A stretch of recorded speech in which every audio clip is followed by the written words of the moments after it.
एक बार भगवान विष्णु शेषनाग पर बैठे बैठे बड़े ही विचलित हो रहे थे। उन्होंने सोचा, क्यों ना धरती पर घूमने जाया जाए। वैसे भी मुझे धरती पर गए हुए कई वर्ष हो गए हैं। ऐसा विचार करके वे अपनी यात्रा की तैयारियों में लग गए। अपने स्वामी को ऐसे तैयार होता देख अपने स्वामी को तैयार होता देख लक्ष्मी माँ ने पूछा, स्वामी, आज सुबह सुबह कहाँ जाने की तैयारी हो रही है आपकी? विष्णु जी बोले, लक्ष्मी, मैं धरती पर घूमने जा रहा हूँ। इतना सुनकर लक्ष्मी बोली, देव, क्या मैं भी आपके साथ चल सकती हूँ? भगवान विष्णु ने कुछ देर सोचने के बाद कहा, अच्छा ठीक है, लेकिन मेरी एक शर्त है। तुम धरती पर पहुंचकर उत्तर दिशा की ओर बिल्कुल मत देखना। यदि तुमने उधर देखा तो फिर अच्छा नहीं होगा। लक्ष्मी माँ ने कहा, ठीक है स्वामी। और अगली सुबह वे दोनों पृथ्वी पर पहुंच गए। अभी सूर्य देवता निकले ही थे और चारों ओर हरियाली ही हरियाली थी। उस समय चारों ओर शांति ही शांति फैली हुई थी और धरती बहुत ही सुंदर और सुनहरी लग रही थी।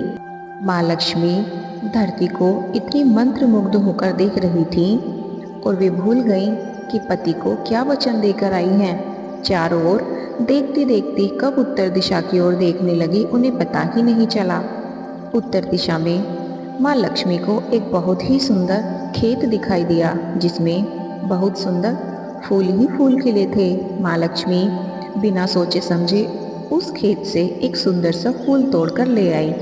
लेकिन वे जैसे ही भगवान विष्णु के पास आई तो भगवान विष्णु की आंखों में आंसू आ गए थे। उन्होंने कहा, लक्ष्मी, कभी भी किसी से बिना पूछे उसका कुछ भी नहीं लेना चाहिए, और साथ ही तुम्हें मेरा वचन भी याद नहीं रहा।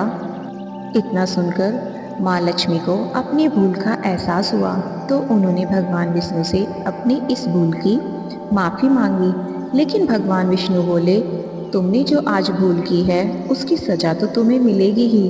जिस माली के खेत से तुमने बिना पूछे फूल तोड़ा है, यह एक तरह की चोरी है। इसलिए अब तुम 3 साल तक माली के घर नौकर बनकर यहीं रहोगी।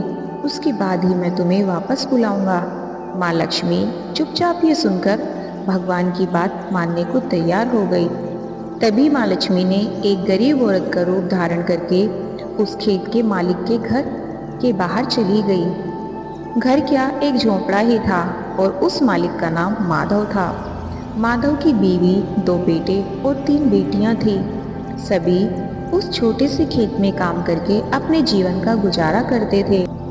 जब माँ लक्ष्मी एक साधारण और गरीब औरत बनकर माधव के झोंपड़े पर गई तो माधव ने पूछा, बहन, तुम कौन हो और तुम्हें क्या चाहिए?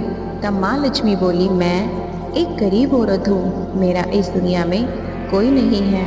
मैंने कई दिनों से खाना भी नहीं खाया है। हो सके तो मुझे कोई भी काम दे दो, मैं सब काम कर दूंगी। बस मुझे अपने घर के एक कोने में थोड़ा सा आसरा भी दे दो।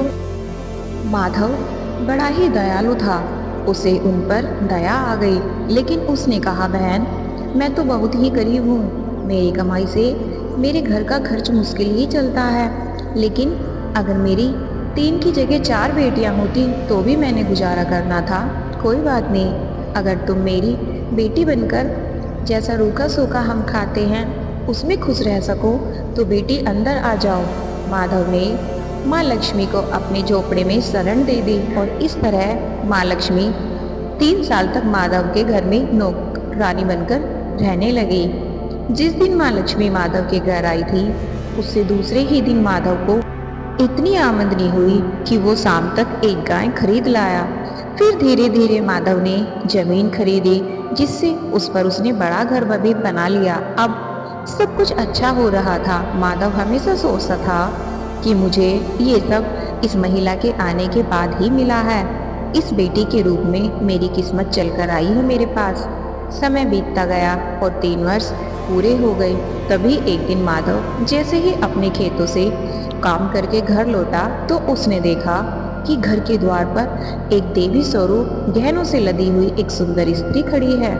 जब उसने उन्हें ध्यान से देखा तो वो पहचान गया कि ये तो वही औरत है जो साक्षात माँ लक्ष्मी है, जो मेरे घर के सारे काम करती थी और मेरे घर में रहती थी। माधव हाथ जोड़कर बोला, माँ ये हमसे कैसा पाप हो गया, हमने आपसे न जाने कितना काम कराया है, हमें माफ कर दो। माँ लक्ष्मी मुस्कुराई और बोली, माधव तुम बहुत ही नेक और दयालु हो, तुमने मुझे अपनी बेटी की तरह रखा है, इसके बदले मैं तुम्हें वरदान देती हूँ कि तुम्हारे पास कभी भी धन की और खुशियों की कोई कमी नहीं रहेगी, तुम्हें वो सारे सुख मिलेंगे जिसके तुम हकदार हो। इसके बाद माँ अपने स्वामी के पास वापस चली गई। इस कहानी से हमें ये सीख मिलती है कि गलती चाहे कोई भी करे, उसकी सजा तो सबको भोगनी ही पड़ती है, चाहे वो मनुष्य हो या फिर स्वयं भगवान।